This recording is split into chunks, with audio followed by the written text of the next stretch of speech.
تعال اقول لك على افضل 5 بودكاستات ممكن تسمعهم، هيفيدوك، هيطوروا من تفكيرك، وهيغيروا مفاهيم عندك كتير. بس قبل اي حاجه طلب منكم طلب، ما تنسوش تدعوا العم بالرحمه ربنا يرحمه. انا مع سيدنا محمد صلى الله عليه وسلم في الجنه باذن الله. بس يلا بينا.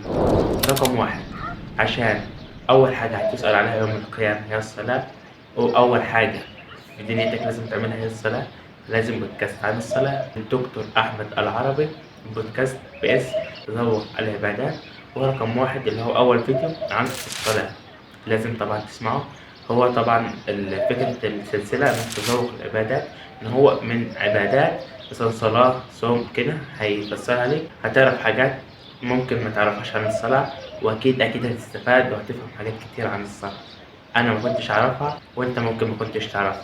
لازم تسمعه. رقم 2، لازم عشان تكون ناجح لازم يكون ليك علاقات مع أصحابك، بينك وبين ربك، بينك وبين الناس. لازم يكون علاقات جيدة عشان تعرف تتعامل. بس فهتستفيد من الكلام عن العلاقات. بودكاست أكيد العلاقات، بودكاست فنجان للدكتور ياسر الحزيمي، بودكاست رائع رائع رائع، أقل ما يقال عليه. البودكاست طبعا تقريبا أكتر بودكاست عربي حصل نسبة مشاهدة، مش عارف المعلومة دي صح ولا غلط، بهبت هي جت عليا. بس فالبودكاست هيفيدك مليار في المية. رقم 3، بما إن الشباب زي بعض فعايزين بودكاست لواحد شاب مثلا، لو واحد سافر يا عم وتعلم لغات ومش عارف ايه، وده بودكاست أحمد صبري. أحمد صبري ده اللي هو ديلي صبري.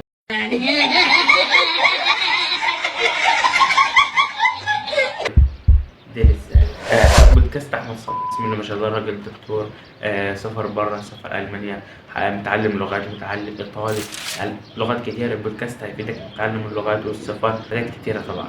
بس فمتنسوش تشوفوا البودكاست مع دروس بودكاست. رقم 4، بودكاست إيه المشكلة؟ إيه المشكلة في الحب والديت والارتباط، مع الشيخ ياسر ممدوح، الشيخ محمد الغليظ، الشيخ أمير. بودكاست طبعا إيه المشكلة، بودكاست رائع، بودكاست جامد. تفهم إيه المشكلة في الديت والارتباط ليه من اسمه، هتفهم إيه المشكلة في الحب والارتباط وليه. بودكاست رقم 5 والأخير، أنا وأنت عايزين نقبض $100,000. ازاي بقى؟ انا عايز حضرتك تقنعني ازاي؟